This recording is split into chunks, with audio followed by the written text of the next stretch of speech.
It's beautiful music. It's rousing. Vaughan Williams is very listenable, and Elgar is too, and part of its name recognition, of course. But I think it's more than that. I think it's honest music making. And I think we're sort of in love with the period of the 20s and 30s in Britain when you think of all the TV series and the films and all the literature of the period. That's a period that is quite sort of fashionable today, but something that we look at and we find beautiful. And there is absolutely nothing wrong in finding a concert simply beautiful. In fact, what a wonderful thing. Where do we get 2 hours of pure beauty these days? But of course we connect Vaughan Williams very much with the pastoral colours and so on. And yet there's more to him than that, much more. I think he's a very underrated composer, and I'm determined to set that right. The Vaughan Williams symphonies, I have the whole set, and I only ever opened number 5.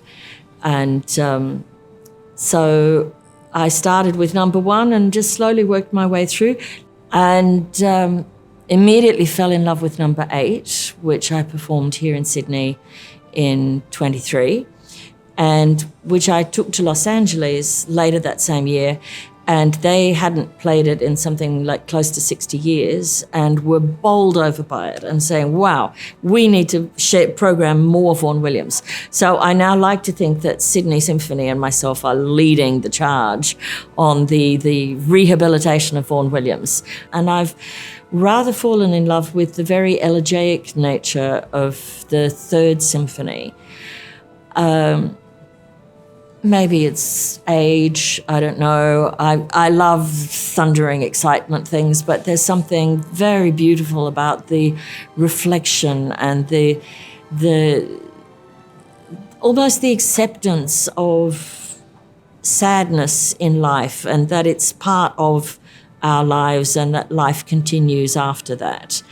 And that this symphony is permeated with that. It was written in with reference to the enormous tragic loss of life in the First World War.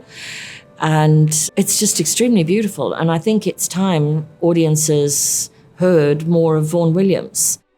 The Violin Concerto by Elgar is really, sadly, one of his lesser-known works.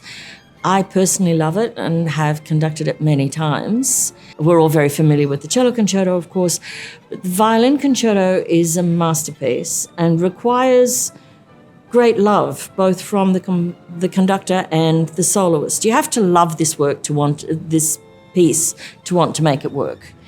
And we're doing this work for a very special occasion because, as our audiences know, we have a marvellous concertmaster in Andrew Haverin, and it will be Andrew's 50th birthday on the 2nd of March, on the date of the final concert of this week. And I basically just very boldly said to Andrew, what would you like to play? And he said Elgar, and I said, great, because it's quite difficult sometimes to persuade violinists to play it. We know how loved Andrew is by the orchestra and by the public, and I think it will be a very special celebratory week. The Violin Concerto is a highly sophisticated work. The Adagio is one of the most beautiful adagios ever written for violin and orchestra. It's just absolutely spectacular. The first movement is quite dramatic, very virtuosic. The second movement, much more designed in long lines and extended melodies. One thing I particularly love about the concerto is the very strange last 4 minutes of the concerto. It's sort of like an extended cadenza for the violin, accompanied by pizzicato chords within the orchestra. This ending it takes you onto a whole different plane. We're used to violin concertos ending with rapid fireworks and, the violinist up there scratching his chin. And this is anything else. It is Yes, virtuosic, but virtuosic in a whole different way, and quite reflective, which I find, well, it appeals to me, and I think it will appeal to our audience as well. And I wanted something Australian to put together with two very key British works for a special occasion. And so Carl Vine's fanfare ticks all those boxes.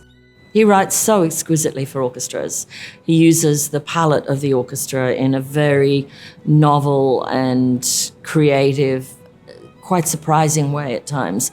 And it requires extraordinary precision, as well as having just beautiful long lines. So I'm really looking forward to that.